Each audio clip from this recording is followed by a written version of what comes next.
There was one time, one of the comas, I think it was their last coma.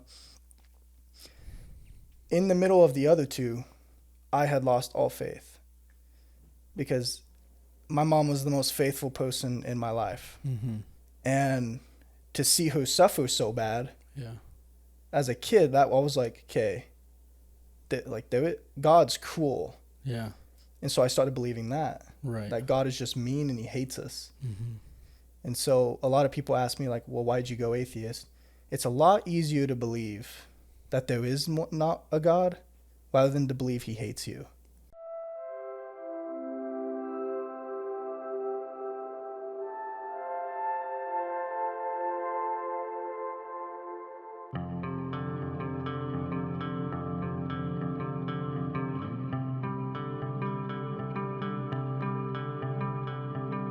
It's funny. No, it's true. He's too cool for school, honestly. Exactly, dude. Dang, bro. I'm glad that we got to do this, honestly. Dude, me too, man. It's been a long time coming. It has. Like, I've been wanting to do this for, like, a very long time. Cause what was it like? You've been doing podcasts for how long now? I started this podcast during the summer. Uh-huh. But I've done, like, 3 episodes. I had the idea of the podcast, like, when I was on my mission. Yeah. Because we were in the Bible Belt. Yes. And so, like, we were just surrounded by so many different religions and different, like, perspectives and beliefs. Mm-hmm. And so, like, I had the idea when I was there a little bit, and then it, like, fermented itself when I was in Bulgaria. Because I got to go see Muslims, Catholics, true, Methodists, man. Yeah. like, everything. And so I fell in love with seeing everyone else's perspectives and being willing to let them share their perspective. Yeah. And there was actually this one experience with me and Easton in Arkansas where we all went skating one day. Okay. And it was a normal day, but it was President Strong. Okay, Strong. Okay. I think it was Strong at the time. It might have been Collins. But President Strong was like just trying to help us find ideas to find more. And so we were like trying to use our talents or whatever, you know. Mm-hmm. So we tried to go skating. And so we went to the skate park one day.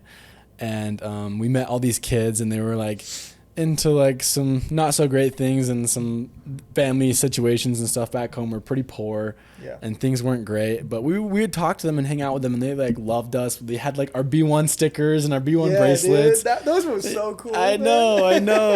And they would like have them on the bottom of their skateboards, and every time we'd come over, they'd be like, "Yo, look, guys, look, I got it." And you're like, "Oh, that's so lit, bro."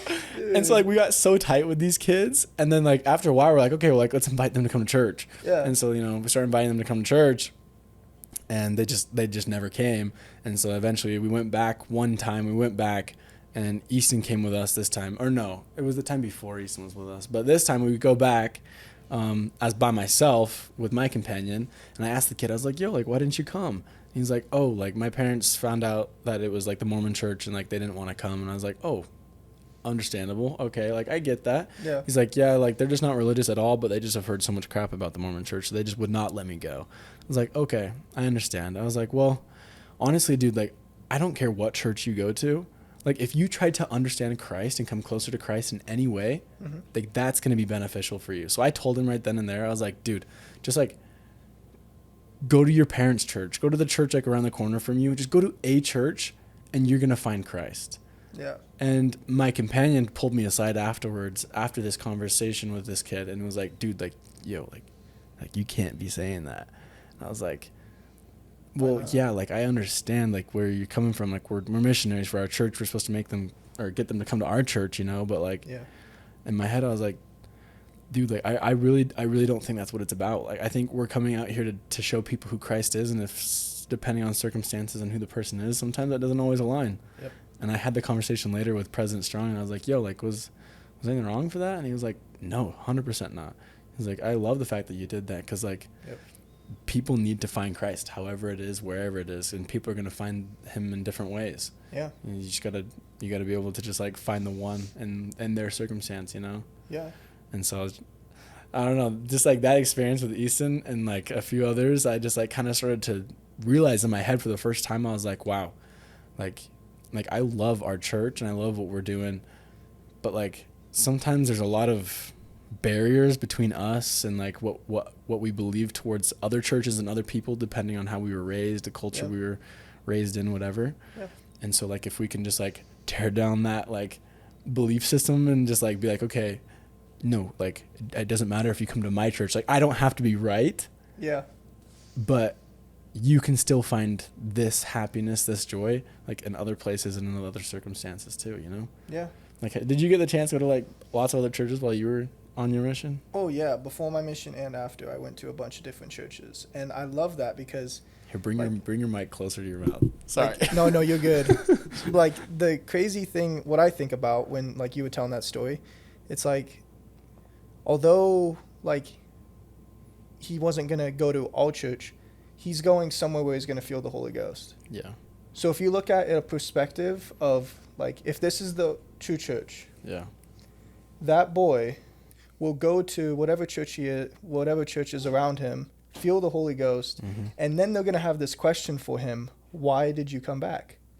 Oh, a missionary told me to. Yeah. And if he keeps going, you're the reason he started to go.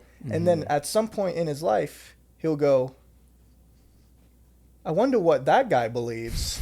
Like, what does he believe? Right. And then he might look into O's. And so it's like, it's not even like, I love that, where it's, everyone just needs to like love each other. And it doesn't matter how you come to Christ, as long as you do, because we all need that. Right. And for some people, like, one of our church buildings is too far away from them, so they go to a different church. Right. But it's like, am I going to get mad at you for not going to mine? Exactly. That doesn't make sense. It doesn't. It really doesn't. It doesn't. It like when you look how we treat other people and everything, and what Jesus Christ has to say about it with love thy neighbor, you know? Yeah. Everybody's journey is going to be very, very different and very unique to them, and they have a different mountain to climb.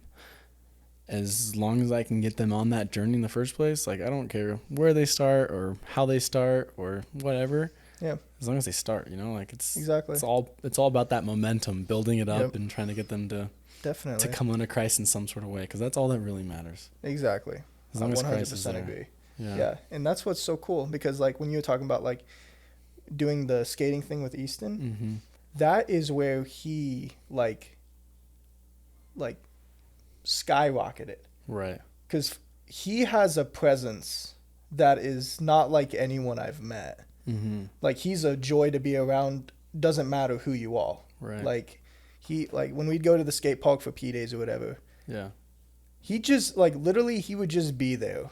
Yeah. And people go up to. He didn't have to go up to, which is unfair because that's how I have to approach things. I have to go up to him and talk to him. Yeah. No, he had it so easy. Yeah. They would just flock to him because not only is he good at skating, there's just, you have people, and you're one of them too. Yeah. Where there's a different spirit that you possess. Right. Well, it kind of attracts people. Right.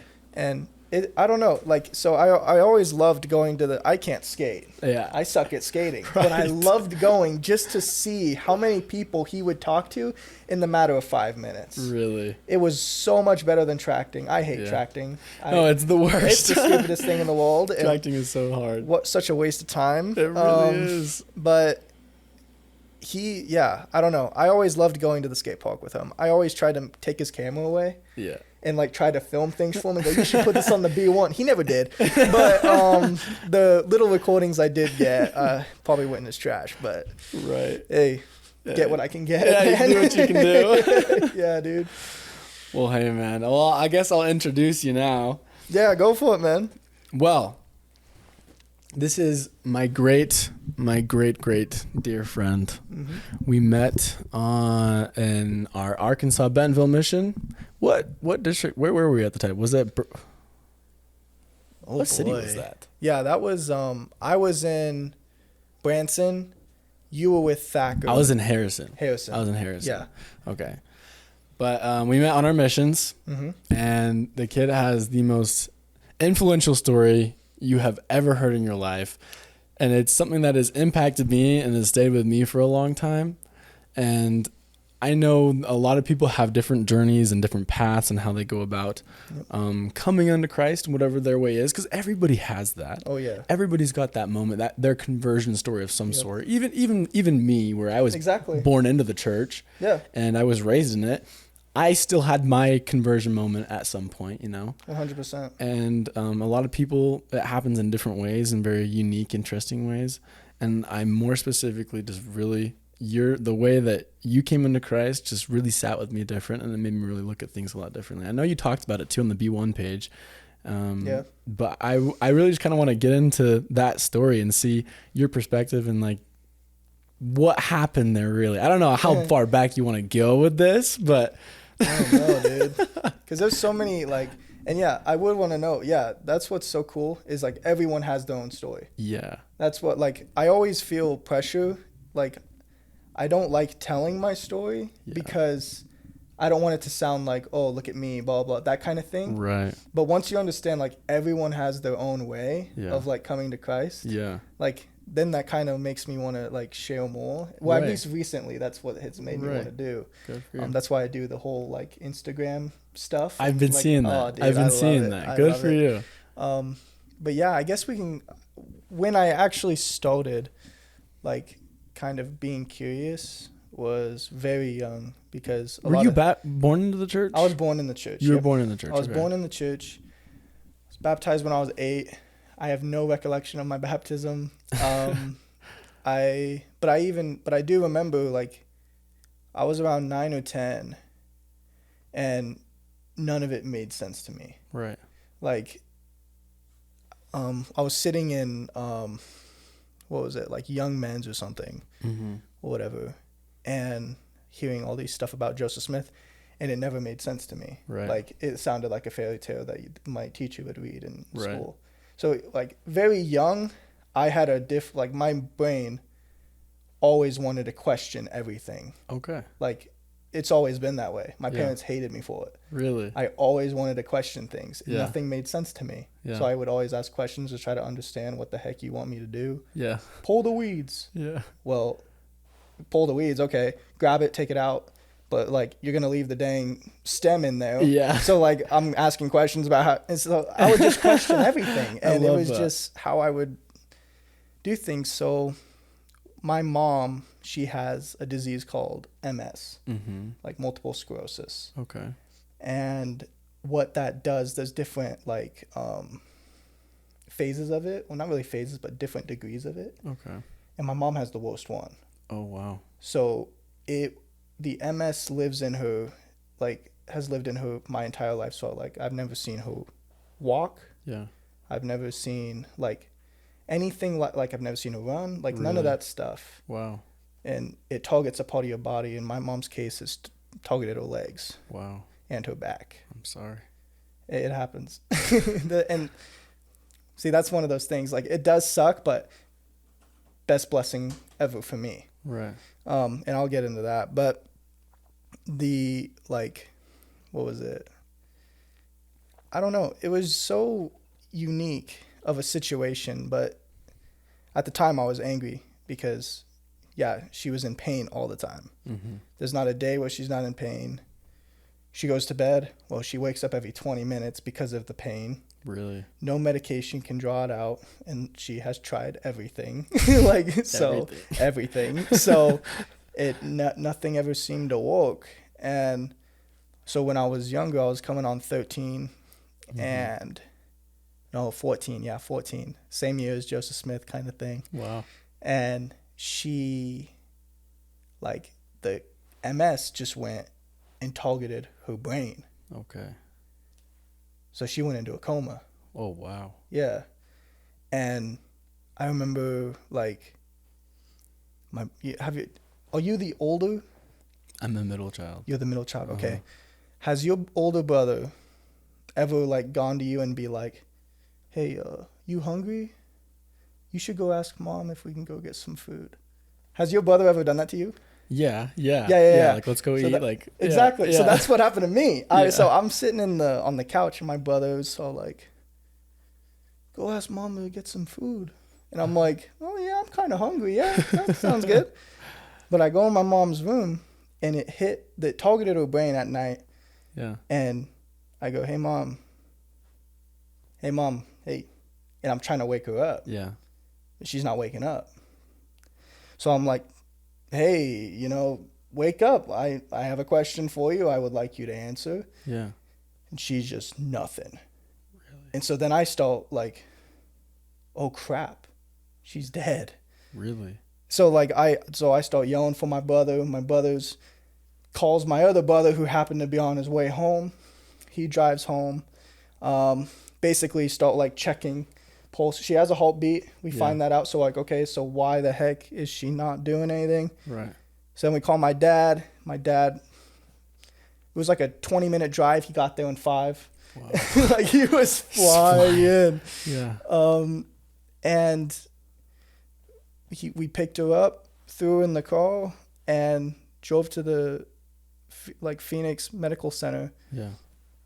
And she was in that coma for like two weeks. But it kept happening. So she's been in 3 comas. Right. And they were basically back to back. Really? So she'd get out of one coma, she'd go into another one. Really? Yeah.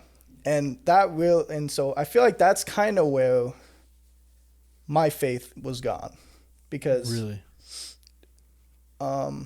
There was one time, one of the comas, I think it was her last coma.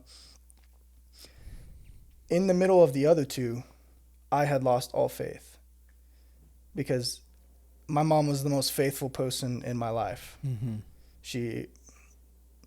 We didn't really do family home evenings growing up, but like she was faithful. And although we like didn't really go to church much either. Right. Like we were kind of talking about earlier, like there's still faith there. Right. There's still a lot of love there. Right. And to see her suffer so bad. Yeah. As a kid, that I was like, okay, God's cruel. Yeah. And so I started believing that. Right. That God is just mean and he hates us. Mm-hmm. And so a lot of people ask me like, well, why'd you go atheist? It's a lot easier to believe that there is not a God rather than to believe he hates you. Right. So I was just like, okay. Wow. There's no way there's a God. Wow. At least like not a loving one in any case. For sure. And so yeah, like I think I was around 14 and a belief in God seemed ridiculous to me. Mm-hmm. So I started doing like anti-research and reading wow. on the church. Yeah. And just our church specifically, not just our church. Just God in general. Exactly. Yeah. Wow. It wasn't like anything with like Catholicism or Baptist or anything. I did not like this church. Yeah. I hated it. Yeah. And so then,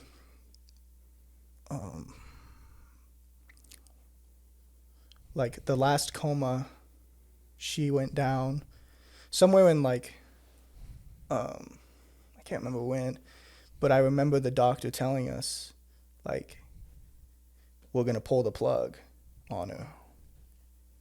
And we're going to pull the plug on November 18th. Wow. And that's my birthday. Really? Yeah. Oh my gosh. So by this time, my belief is gone. Mm-hmm. And what I'm about to say right now, this will tell you how hard my heart was. Yeah. Because something miraculous happens that I totally disregard. Right. But so I hear this from my dad, and my dad's like trying to be the man, like, right, it's all going to be okay kind of thing, but also tell me like the gravity of what's happening. Like, you're probably not going to have a birthday this year. Right. And, but he told me, and I like no tears. I just was like, okay. I was numb. It was like devastating. Yeah. To the point where like no emotion could come through. Interesting. And so we go home, and my birthday's probably like a week away. Yeah. And so I'm just like in my head just thinking this whole time. And it doesn't get until November 17th I fall on my knees. Really? Yeah. And I say a prayer, like talking to God, basically I was yelling at him. It was a point where it was like no one was in my house. It was all quiet. And I was so furious. Like, because I don't know. It was just so much emotion. And so I started punching holes in my wall. Like, I was so pissed. Yeah. And yelling and all this different stuff. But I got so tired. I fell on my knees. And I was just like, where are you if you are here? Right. Because this doesn't seem right. Right. And I said, now this is where the whole halt comes in. I said, if you're real, you'll save my mom. That prayer was on November 16th. My mom woke up November 17th. No way. Yeah. And I still was like, there is no God.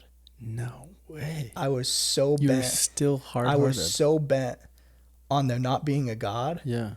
Because now, like, once you go atheist, and I mean, like, people say to me, like, well, you were 14.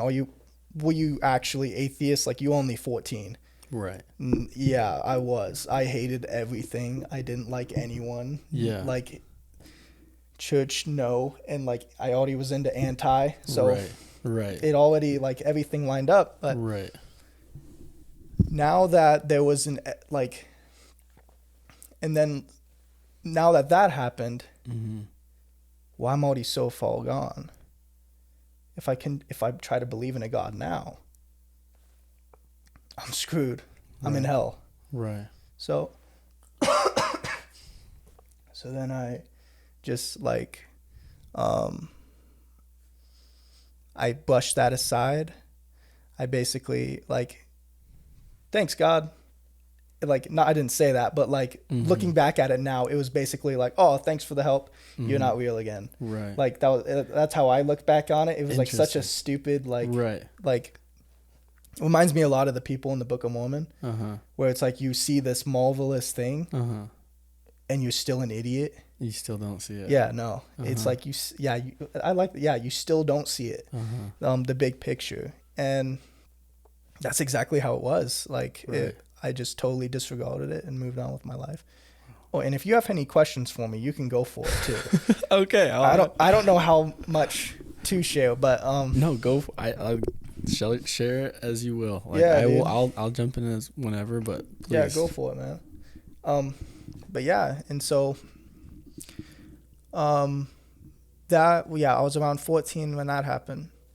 So then in high school, I started off and I was more of a quiet atheist. So you go into high school, we were what, 15, 16? Something like that, yeah. So going to high school, I take seminary because it's a free period. You're right. So you just would skip it? Oh, yeah, every day. Yeah, same. There was no point. No point to me. So I would skip that and... this is in Arizona? Arizona, yeah. Okay. Get McDonald's, do whatever I wanted, right. And then kind of go on with my life. Right. And one of my leaders loved me too much, but in a good way. He would not let me go, at all. Really? No. And it was so crazy how I swear he talked to the bishop about this, because we built a relationship. He was cool. And so he ended up being he was my leader for priest quorum. He was my seminary teacher. No way. He was my ministering companion. No way. And I was telling my buddy this just today, but I can't remember the fourth thing. There was 4 things where it required us to be together. Okay. Was this his idea or the bishop's idea? I bet it was his idea. I bet it was his idea, because there is no way, you're going to get all those callings with me. You're right. Without you talking to someone. Right. And so, but he would not let me go. He would try to invite me to everything. I'd say, no, that's stupid. But the longer I got to know him, the more I started to kind of because I was a quiet atheist, I started to open up and be like, well, why is this? Why is that? Go through the letters, and just the polygamy. And I had all these questions, and Joseph Smith was the lining thing, like, because 14-year-old boy goes into a grove of trees and prays. Well, when I was 14, I had to watch my mom suffer. Right. So why did he get the glorious things of his life? Right. Now, if you think about that, it's so false. Because, like, you learn about Joseph Smith's life, not an easy road at all. Hard, yeah.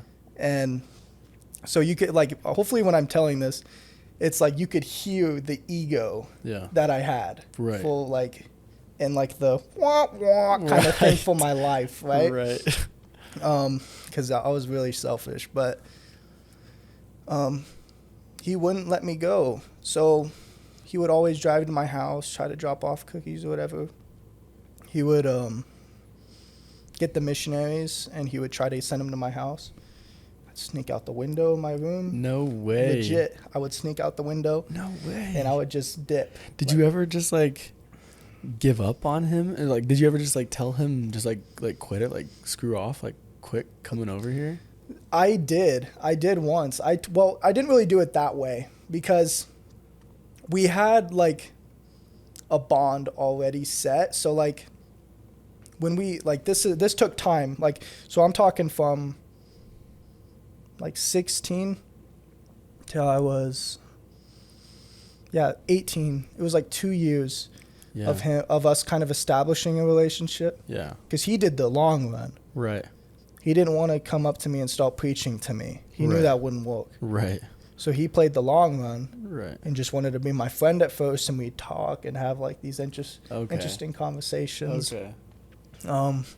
He would text me about my Mustang or something, be like, dude, I heard it last night. Sounds sweet. And, like, all this stuff. And he's just so nice. And so it was hard to tell him to get lost. It was hard to tell him that. Yeah. But he would ask me a question like, hey, why don't you come to church? I'd be like, don't worry about it. Like that's my baggage, not yours. Right. So you guys had a good relationship. Really good relationship, yeah. Okay. Even when I wasn't going to anything and didn't want any part of it, he still loved me for who I was. Wow. And that's what I carried on to my mission. Yeah, I was going to say, maybe that's, like, what it is right there, right? Yeah. Just, like, trying to be loving and kind to people and not too forceful up front, but then invite them in that loving way that he did, you know what I mean? Exactly. Yeah. Yeah, because that's what saved me. Yeah. Like, there was multiple times, like, there's people I like give the credit that, like, really helped me, and he's one. His name's Isaac Bodden. And then my brother Tim, he was kind of in same pickle as me, but when my mom went into her coma, he went on a mission. Oh, really? And so that's another reason why I blame the church, because I was like, you're going to take my brother away from me right now? Really? Yeah. Interesting. And so he left, and I basically told him, like, screw you. Yeah. Like, that's ridiculous why you would leave us in this sadness here while you go and, like, have joy somewhere else. Right. And so, I just started to have these relationships, and I would ask him questions, like, started to get better. Yeah. Where he would be like, be honest with me, dude. Why aren't you coming to church? Yeah. So then I started opening up and just being like, I don't see the point.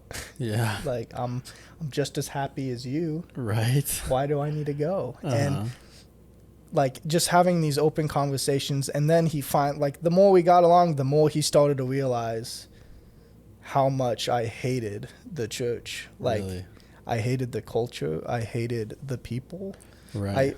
And that's the thing is, like, it just, none of it, I had too many bad experiences to say that there was even a existence of a God.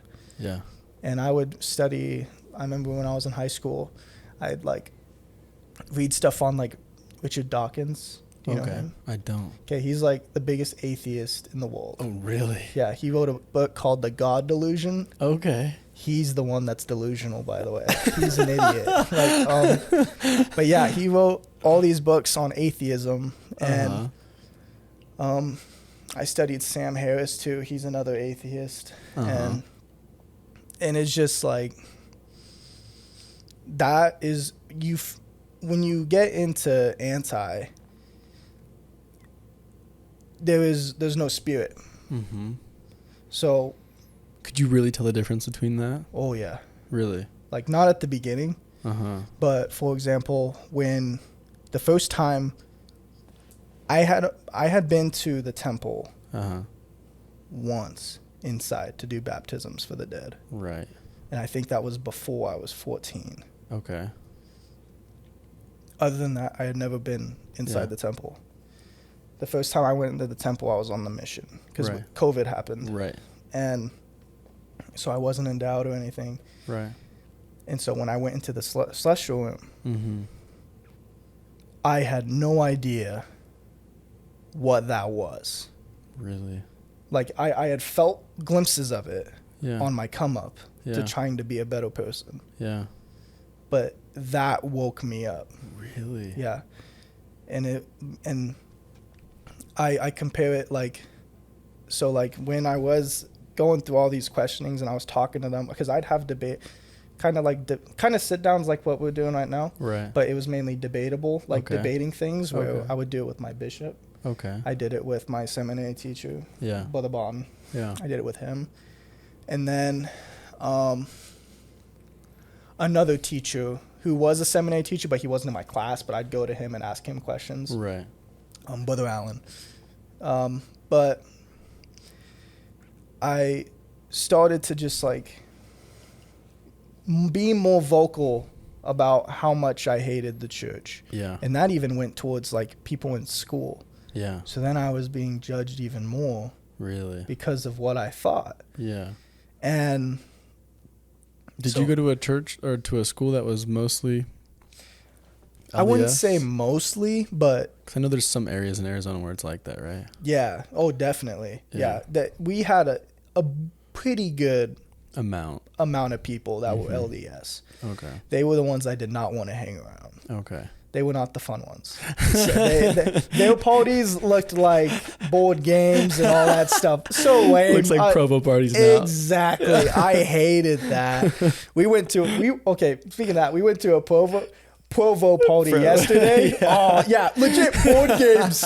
Like board games and one chick who wants to be with all every guy. Guys. Yep. And it was every single guy. Gosh. It was I looked at him, my buddy, I was like, yeah, we gotta go. This is so stupid. Like, this is reminding me of high school. That's Utah for you, man. I don't like it. That is Utah. I did not like it.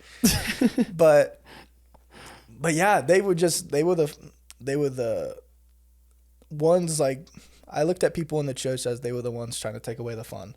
Mm-hmm. And, in a lot of ways, that could be true. But I didn't resonate with them. They started to find out things. Mm-hmm.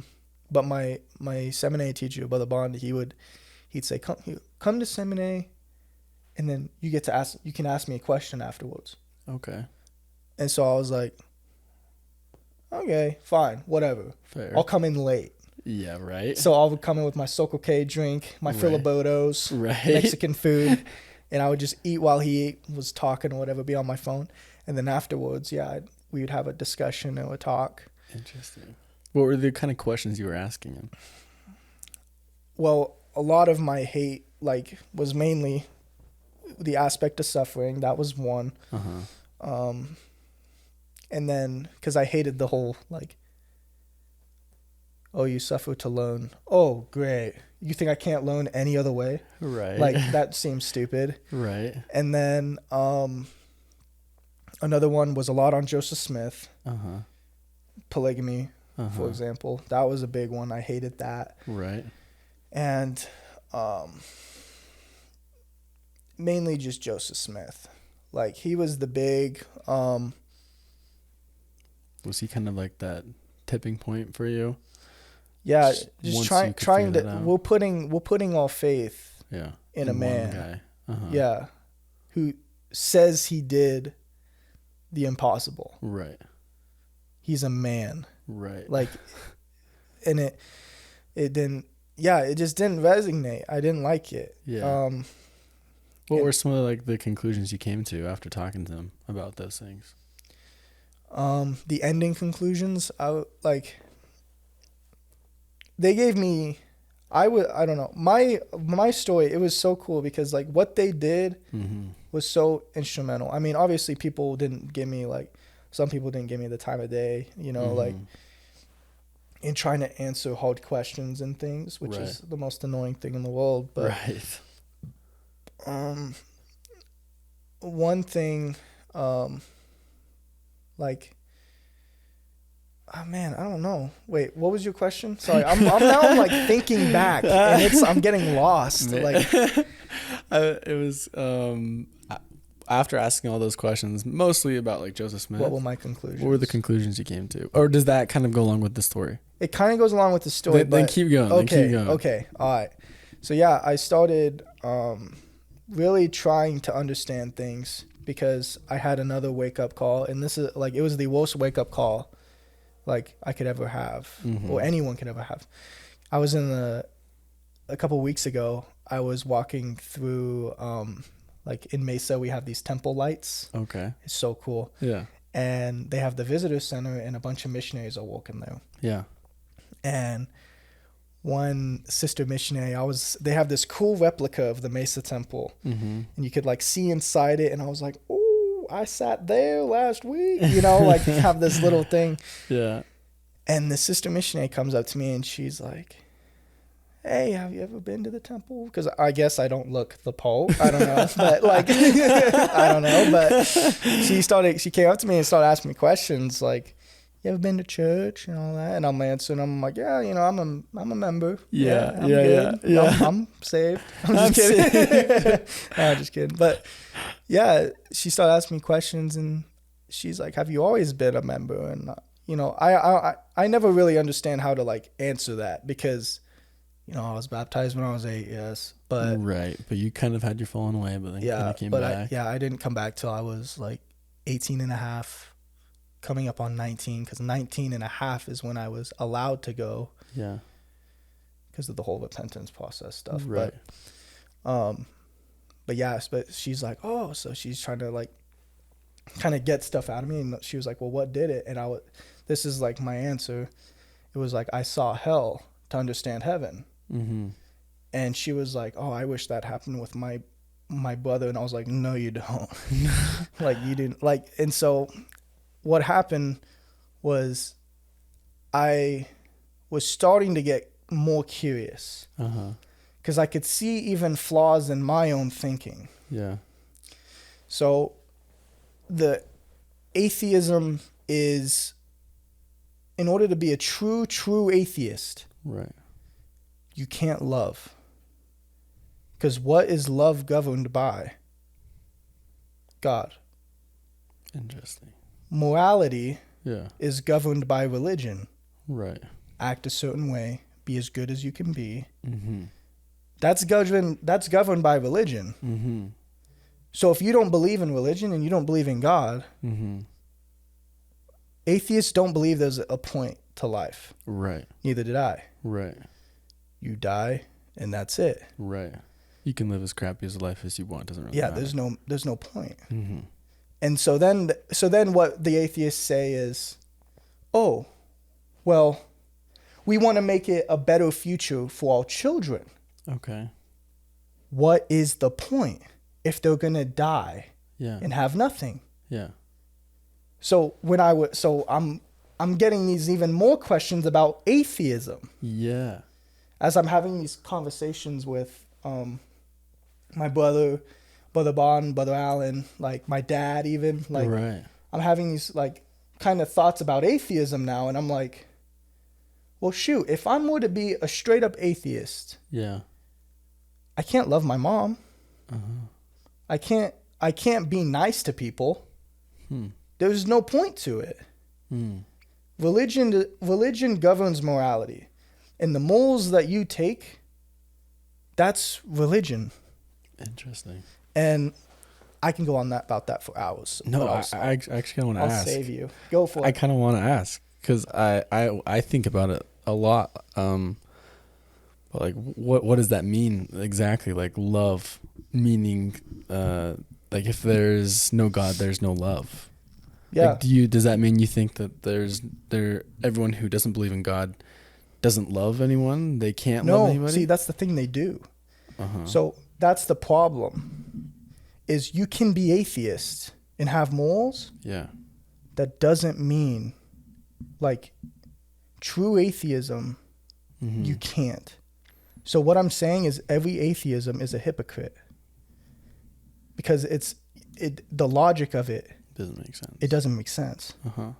So like Richard Dawkins or Sam Harris or any of these people, they argue with, I don't know, like Christian pastors or whatever, and they try to argue the aspect of morality. Yeah. Where it's like, well, no, you can still be a good person.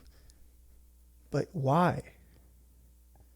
To govern like society and to like help others. But like for what? Who told you to do that? It's in our nature. No, our nature is to be greedy and selfish. We learned that from the Book of Mormon. Yeah. Like one example I like is when you don't really have to teach a kid to say that's mine. You teach a kid to share. Right. Right. It is built like the natural man is an enemy to God. For sure. Yeah.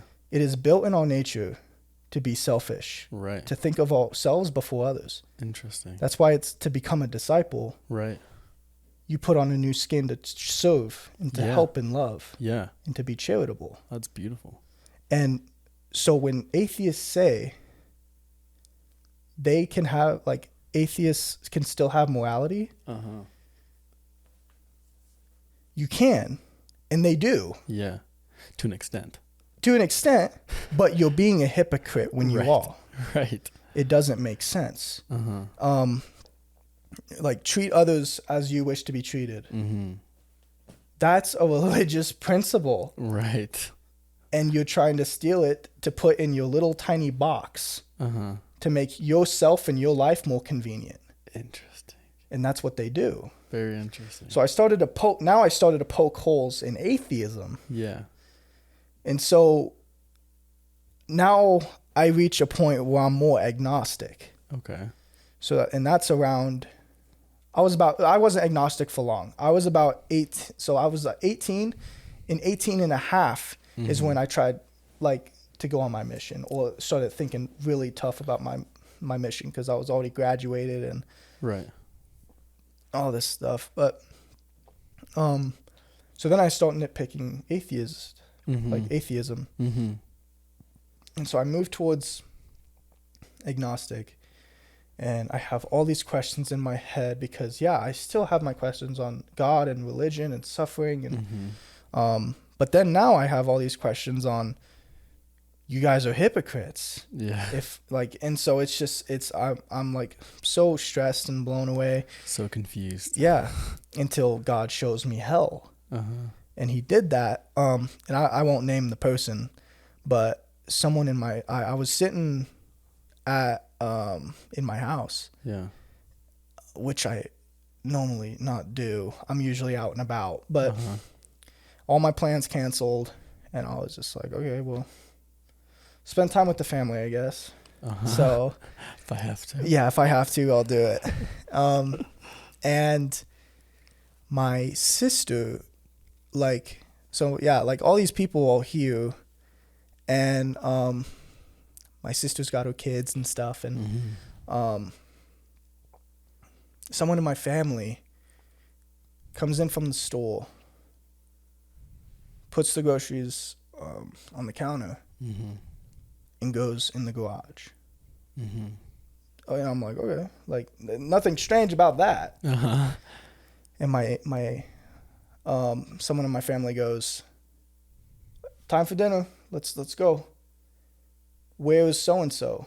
I'm like, oh, I'll go get them. So I go in the garage, and they're lifeless, basically on the floor from overdose. Oh wow. They're fine. They're good. But it woke me up. Yeah. Because the moment I opened that garage, that was hell. That feeling that hit me. I'm looking at this family member on the floor, and something was in that garage that shouldn't have been there. And so I kick away the the stuff, and I'm basically reliving my mom's situation. Right. And I'm trying to help or whatever, and this person wakes up. Yeah. And grabs me. Yeah. And she has like, I don't want to get like really like scary, but like her eyes were bloodshot. And like, it was just surreal. And I remember leaving that garage, sitting on my bed, not even concerned about my family member. Like I know she's like alive. But like, I was more concerned about what the heck was that? Right. What was that feeling? Right. And so it scared me. It was like a dark feeling. Very dark. Okay. Just empty. Yeah. Nothing. It was as equivalent as the atheist take on death. Wow. Nothing. Yeah. It was the scariest thing in the world. Like a black hole. Yep. And but it made me see that has to be Satan. Like there's no way I would get that feeling if it were not him. Yeah. Because once you go atheist, yeah, there's no God, but there's no Satan. Yeah. So like an atheist standpoint, there's no evil in this world. Right. So they say there is, but you can't have, if something's evil, then you need good. And you can't have good without God. So there's evil. So that's Satan. So then I start taking religion very seriously. Interesting. Because now I was like, that's where I'm going. Right. If I don't straighten up. Interesting. And so then that was my, like, it took me to see heaven to go to, no, it took me to see hell to go to heaven. Right. And you couple that with, I had that feeling in that garage of hell.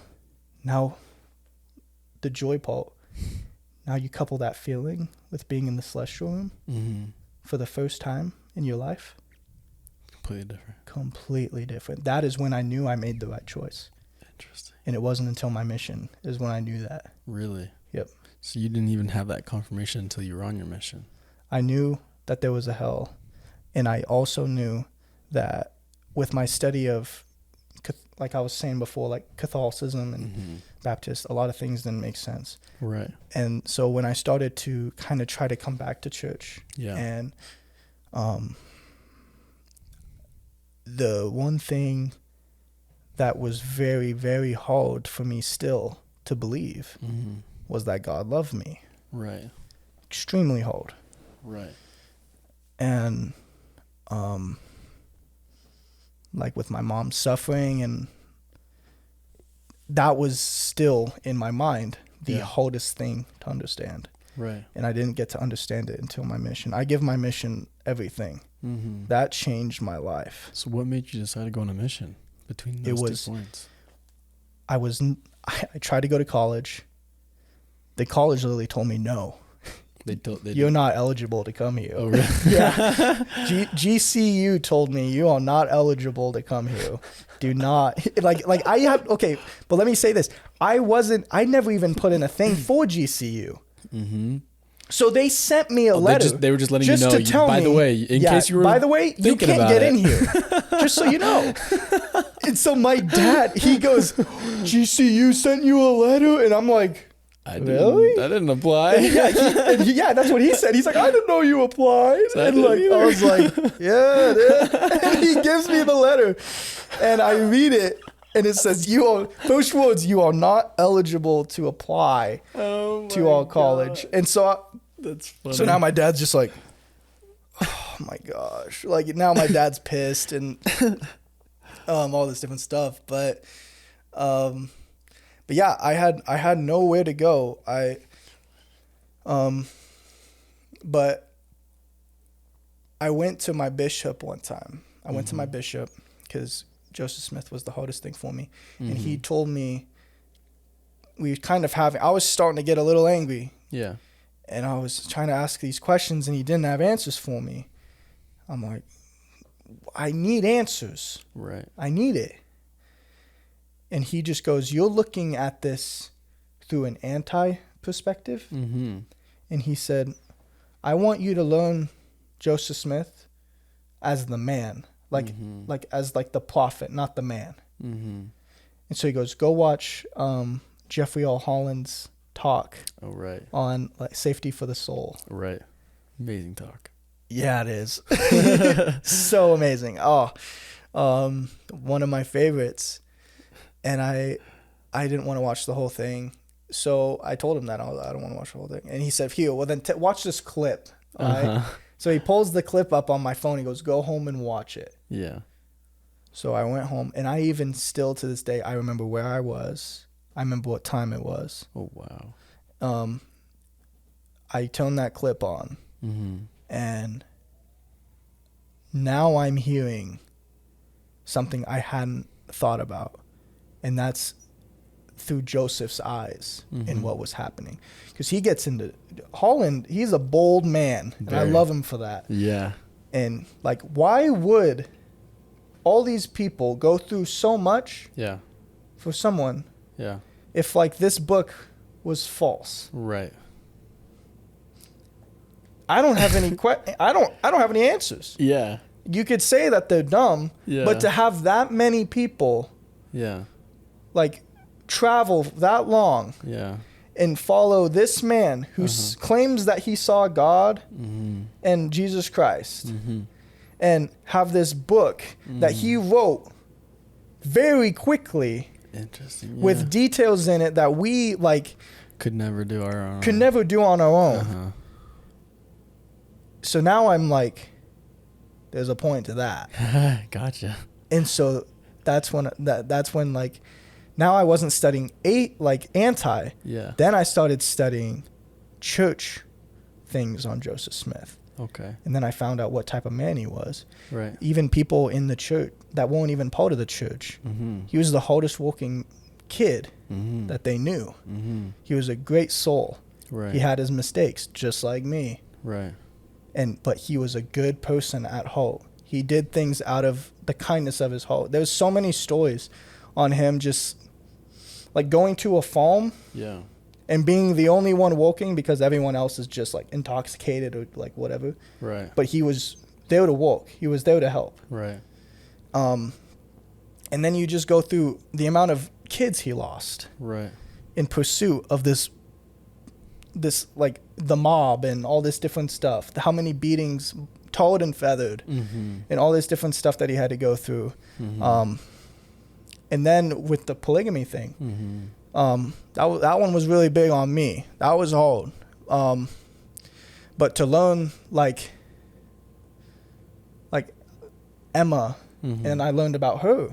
And although like it was really hard for her to go through it, to have that. Right. But she still knew he was a prophet. Right. What? Interesting. And so now I'm looking at it in a different lens where, okay, this is a great man. And so if he's a great man, just like, like, why is it so hard to believe that people wouldn't follow him? In a way, like, you found a way to relate to him because you've seen in your life and I've seen in my life where we are not perfect people and we will follow the flesh. Yeah. And it's our natural way. Yeah. And to look at him and point fingers at him and say that he was imperfect, it's like, okay, well, we're being hypocrites. Exactly. You know, the same thing that you were talking about with atheism, you know? Yeah. It's like, no, like it's not the man himself who created this religion. Like it's the God part. It's the Book of Mormon that he brought forth. It's these things that he brought forth. Yeah. It's what he did as a prophet. Yep. It wasn't him as a person. Exactly. You know? Yep. I like that. And that's what I had to distinguish. Right. In order to get some type of testimony of Joseph Smith. Right. And I say, like, I give Joseph Smith the credit for getting me out on the mission, but I give Christ all the credit for keeping me on my mission. Because I still hadn't read the Book of Mormon when I was on my mission, Yeah. I was only in First Nephi. I had never read the Book of Mormon. The same as with me. Yeah, I had never read it. Yeah. So, which is interesting how that happens. Yeah, dude, the amount of times that I've heard that too. Yeah. I always thought I was unique to that, but I've heard that plenty of times. Which in a lot of ways, people can look at that and be like, "Oh, like you guys are just going out because your parents told you to, and you didn't really know it." And then it's like, okay, well, even if that was the case, you know, which for some people, a lot of people, that still kind of is the case. Yeah. But like, I still had that moment. Yep. I still came to understand it, and I still did read it, and I still had my conversion moment. Yeah. And like we were talking about before, but everyone has that conversion moment. Yes. That when I read the Book of Mormon for the first time and I finally completed it, I think I was on my second transfer my mission. Mm-hmm. Everything started clicking in my head. Gears started working. Like my brain started thinking. I started questioning things. I started asking these questions. I'd go into the Bible. I'd go into the Book of Mormon. I'd go into all these places and ask all these questions, and everything started to make sense in my head. Mm-hmm. Should I have done it before my mission? Probably. Yeah. But at least I did it. And I like that because like a lot of people do say that where it's like you didn't read the Book of Mormon, so you just went out for your parents. Yeah. Well, like I think it's much more than that. It's like, no. The faith that takes too, though. The faith it takes, because I went on a mission because if I didn't, I don't know where I'd be. Right. Like the future was so dark. Right. That if I didn't make this step to come here unknowledgeable, having full faith, and not understanding a dang word of that, the things I need to talk about, I didn't find out about the plan of salvation until the MTC. I didn't know that was a thing. Like kind of same. Yeah. I knew it was like a thing, but I didn't know how to teach it, how to explain it. Yeah. No. I didn't fully understand it by detail. Yeah. Yeah. In the MTC, they pull up the plan of salvation like on this little because it was online. Yeah, the diagram. Yeah. And I'm sitting there, what? And so they were talking about it. Yeah. They're talking about it for 2 minutes. And I'm sitting there blown away at what I'm seeing. And then they go, all right, Elder Britton, can you teach us on the plan of salvation? And I went over there and I'm like, well, I don't even know what this is. You want me to do what now? Yeah. And I was looked at as like an idiot because I had no idea what that was. Yeah. So then they were like, you don't know what the plan of salvation is. No, I just started to go to church like 8 months ago. And they were like, okay. So then they made someone else but yeah, it was for people like that where it's like, okay, you went on for like the wrong reasons. Mm-hmm. Although I do believe some people can, it's not my position to say if they did, because when you go on a mission, there's no doubt that it changes some part of you. And so as long as you're there, like that's fine. I don't care if you go home early. I don't care if like you like that doesn't matter. You went, and if you gave your all, that matters. That's all you can do. And so I completely agree. Yeah. Like I think a lot of times a lot of missionaries will get very confused while they're out there as to like what their full purpose or potential really is out there. And I think a lot of it does kind of come back to that same thing.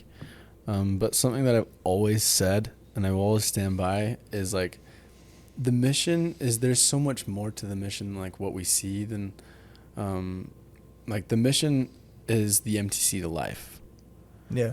I strongly believe that because like it's like we went to kindergarten for 2 years and we're taught all the rules and the guidelines, how to be worthy and how to be able to teach people and how to teach all the lessons, conduct ourselves, everything. And now we're thrown out into the real world. And I find that's why a lot of the time, lots of people struggle and have such a hard time when they get back. I had a hard time when I got back. Me too. And a lot of that, I think, comes from just, okay, well, I was taught all of this in these 2 years, but hey, it's not the end goal of, I got to be here for 2 years and then I'm done. Oh, like I cannot wait to get this 2 years done with and I'm out of here. Yep. You know, I never have to do any of this again. It's like, no, there's more to this. we're learning all this so that we can do this forever. Yep. You know, like we're meant to like to continue to teach and to do missionary work and to be missionaries like forever. Yep. However that is, wherever that is. And I think that's why it can be so difficult for a lot of missionaries when they do get home. Like for me, reading the scriptures and saying my prayers is always super tough. Yeah. But then like once I started realizing, it's like, oh wait, like I can read my scriptures the same way I read my scriptures on the mission. Like we were told on the mission to read for the people we were teaching and to like read, to answer questions for others, you know? And when I started applying that to myself here now again, like, I'll like start studying for my friends or for family or for like podcasts or different things that will help me to, teach people in a way the same way I did back then. And my studies have gone like through the roof again. You know what I mean? That's awesome. And so I think that if we can like apply those things that we learn on the mission here and now, like we can continue to do that work. It doesn't have to end. It doesn't have to be done after the 2 years, you know? Exactly. Yeah. When I first got home, President Tanner, he was like releasing me from as a missionary. And he said to me, the moment I take off this tag, he said, do you know why it's been on your chest for 2 years? And I said, why? He said, because it takes 2 years for those words to be ingrained on your heart. And then once I take that off, although it's not there, it is. And so like, I feel like that's what President Strong was so good about, was he instilled, at least in me, I'm always a missionary. It doesn't matter. Like, it doesn't matter my circumstance. It doesn't matter anything. Like, just literally, like, on my birthday, my mom was, like, incredibly sick. And I didn't even see her on my birthday. She was just so sick. But I still got to go out and help somebody. It's like, it's hard, but the look on the person's face when you help them, it's different. Yeah. And so to be a missionary, it isn't going to be easy. Yeah. It wasn't. Yeah. I mean, shoot, I hate it. One of my biggest pet peeves about this culture, and Elder Miller, I know, shares the same opinion, Elder Miller, is when people come home from their mission with all of these goody stories and these miracles, which are true. I've had many of them. But if you don't talk about how hard each individual day was, because the mission is tough, like, especially going out, like as we went out. Right. No knowledge on the Book of Mormon. Right. No knowledge, like I had no knowledge on the Plan of Salvation. Right. I had to sit down for extra hours. Any extra time I had, I was studying. Right. If I'm like in my mindset when I was on my mission, we're in the Bible Belt. If I'm trying to give you my book, man, I better understand yours. Yeah. So I read all of the Bible. I read all of the Book of Mormon. It's so interesting you say that, because I did the exact same thing. Exactly. Yeah. And like, but people get home from their missions and they just, oh boy, it was the best 2 years of my life, and yada yada yada.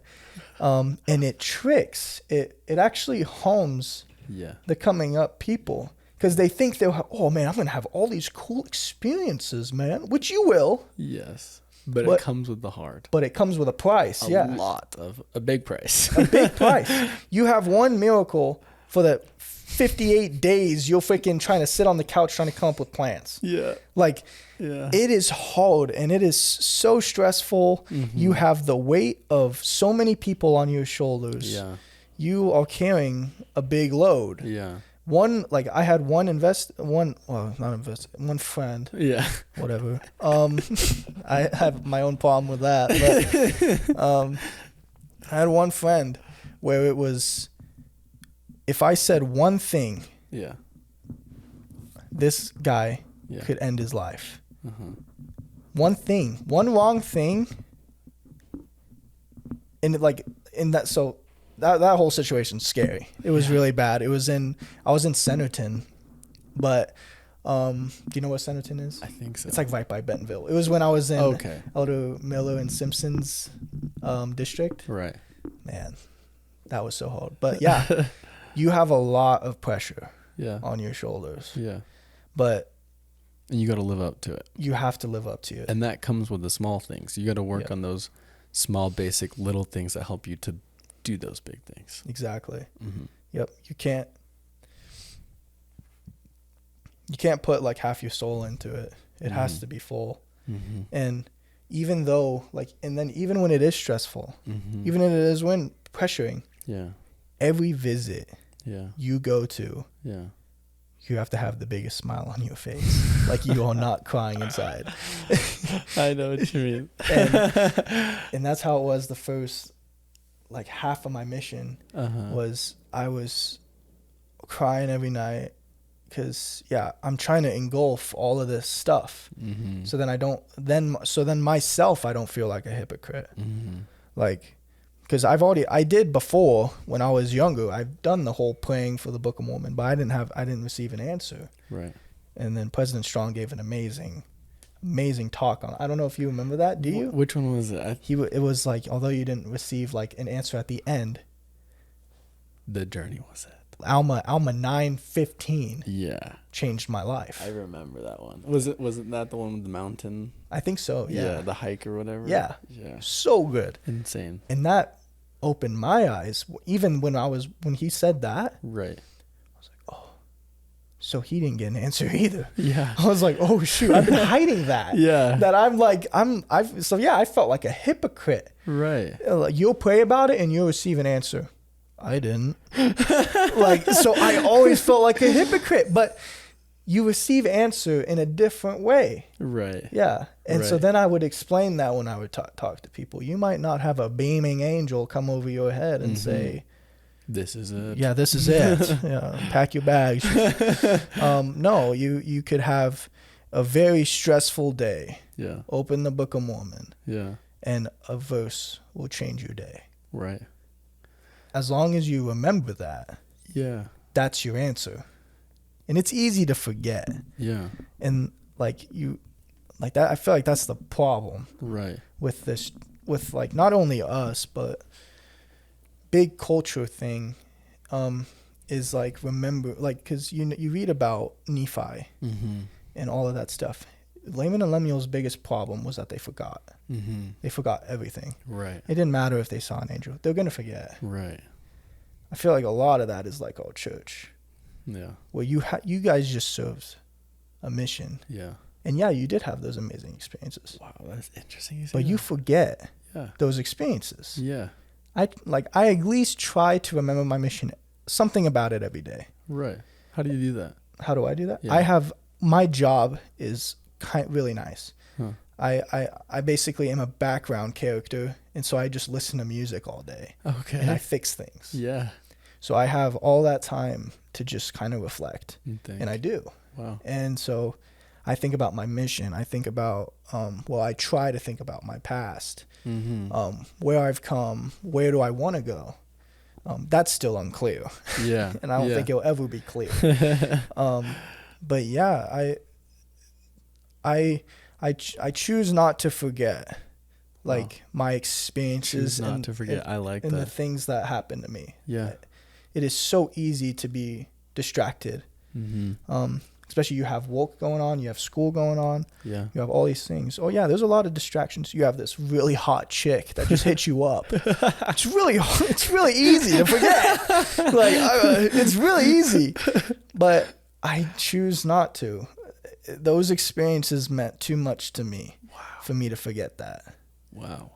Just don't forget. Wow, dude, that really resonates with me. I really it's like interesting, that. Right? Yeah, 100%. And and you have that all throughout the Book of Mormon. The Lamanites, they received this amazing thing. We'll skip 2 chapters and they already forgot. Yeah. And then it's through generational things. Yeah. They'll forget what their fathers told them. Right.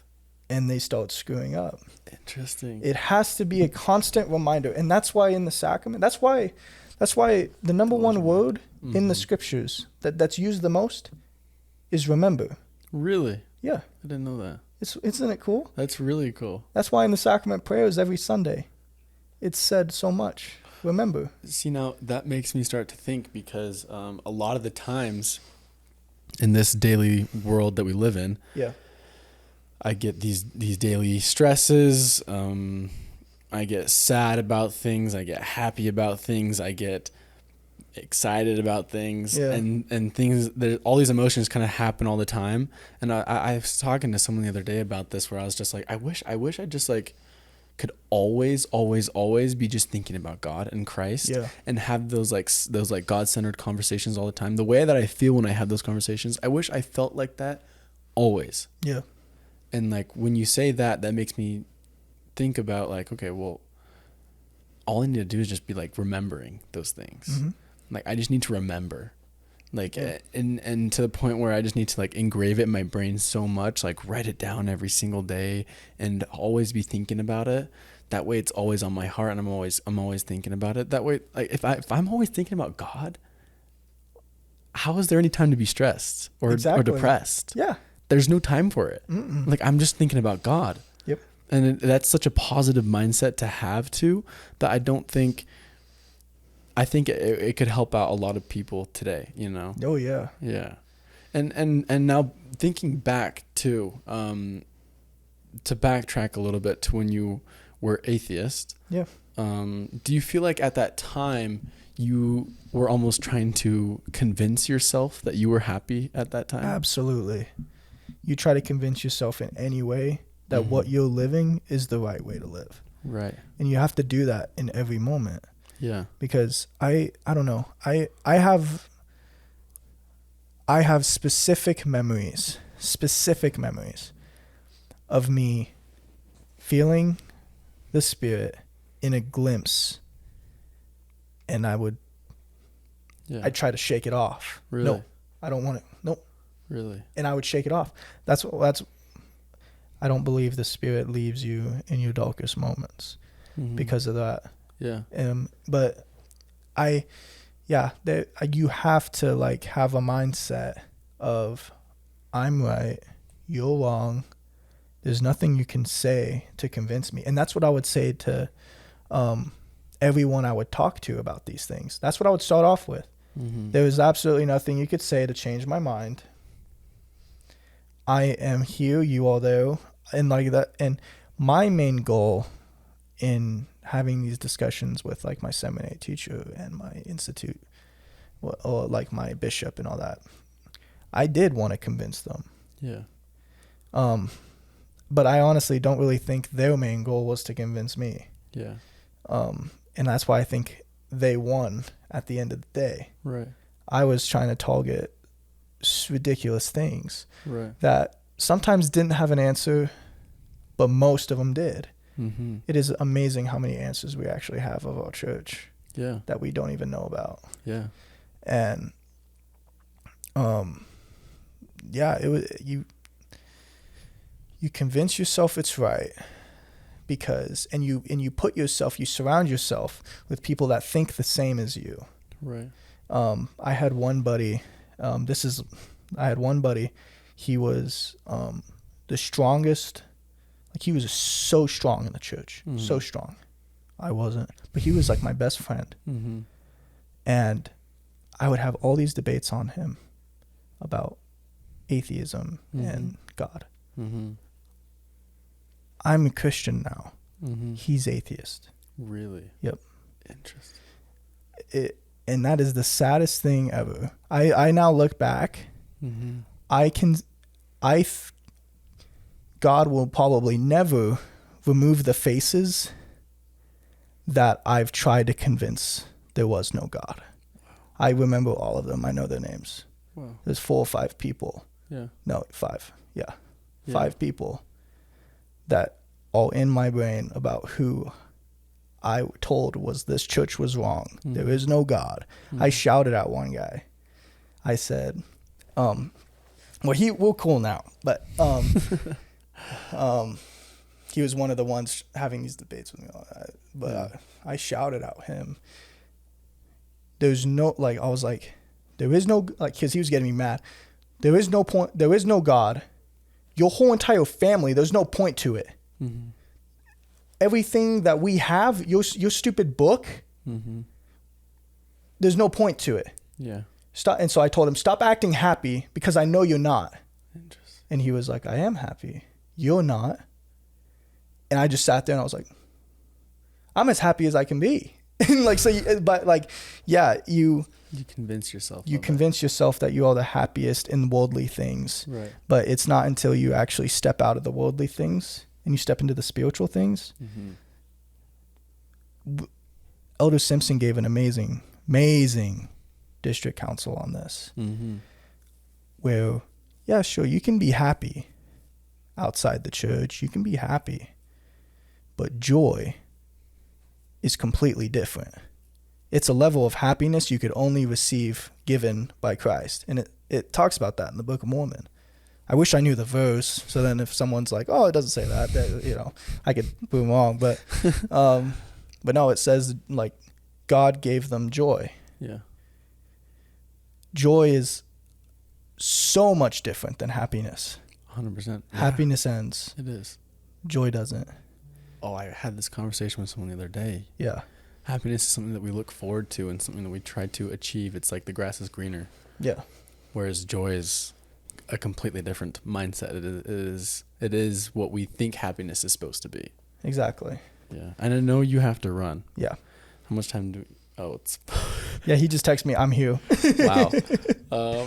Well, is there anything else to your story or anything else you want to add on? Not really. What I would just like to what I like to say is I think there's the biggest question in the world is why does God allow evil? Mm-hmm. I don't know. I've been thinking about this for the past couple of days, and I'm not trying to be like a preacher here or whatever. Yeah. But I've found a cool way of thinking about it. Please. Where,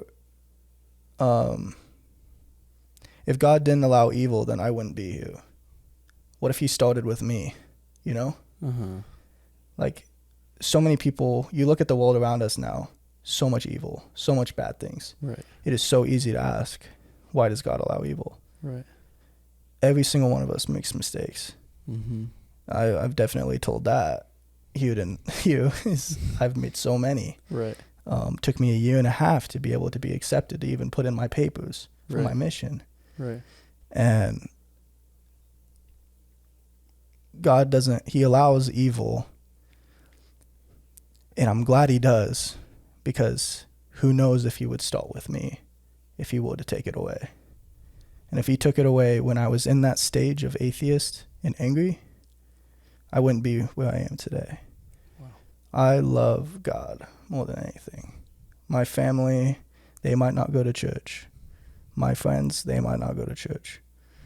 But I am so, so, so blessed to have what I have, to be able to have gone on my mission, to meet people like you, and to be able to have the opportunity to just help and serve in any way that I can. Yeah. It is where you find joy. Yeah. And that's it. And that's what I have now. There's no hiding or anything like that. It's just pure joy is what God gives. Still stressful. Yeah. I'm still getting declined by chicks. But I have joy. And that's what matters, dude. Wow, dude. I love that. Yeah, dude. I love that a lot. Honestly, thank you so much, bro. Dude, thank you. Dude, it's been so fun to catch up with you again. So much If fun. anything else, this is just an excuse to catch up. Exactly. That's what I wanted to do it for. Yeah. Now I was like, well, now he's forced to sit with me. So I'm glad we were able to do this, man. I am too. Any last words, end remarks, anything? Go subscribe to Gas Boys. I'm just kidding. Yeah, clip that. No, go follow your YouTube, man. Yeah, go Reuben follow my Bradshaw. Yeah. All right, Awesome, man. dude. I appreciate you. Thank you so much again. You Any socials? Anything you're working on that you want people to go check you out on? Well, if you really want to know, my name is Tyson Britton, and I post a lot of stories and a lot of posts on God-related things. Yes, he does. So if you want to follow that and be completely have daily annoying rings to your phone. Overwhelming rings to your phone about God, hit me up. I could do it. It's good content too. I love it. It's a daily reminder for me too. Yeah, I love it. Shoot, I love it. It's so good. All right, man. Well, I appreciate you. All right, cool, man. Thank you so much, bro. Thank you so much. Oh, man. Thank you so much. Love you. I love you. All right, I gotta go. Okay, dude. Run, bro. Run, bro. Thank you for tuning in to We're Oblivious. We hope you found this episode as enlightening and entertaining as we did. If you enjoyed what you heard, please consider subscribing, rating, and leaving a review on your favorite podcast platform. Your feedback and support helps us to get our episodes to more people like you. Don't forget to visit our website at we'reoblivious.com. That's all one word, we'reoblivious.com, to access show notes, additional resources, and join our community. You can also follow us on social media, or I guess you can follow me on social media or on Instagram. My Instagram handle is Reuben Bradshaw. That's ReubenBradshaww. That's 2 W's. To stay updated on upcoming episodes and more behind the scenes content. We love hearing from our listeners, so if you have any questions, topic suggestions, or people you think we should have on, or just want to say hello, please drop us a message at Reuben@we'reoblivious.com. Your input drives the direction of our show. As we wrap up today, remember your support keeps us going, and we can't wait to share more insightful and inspiring content and dialogue with you next time. Until then, thanks for being part of the We're Oblivious community. See you in the next episode. Boom.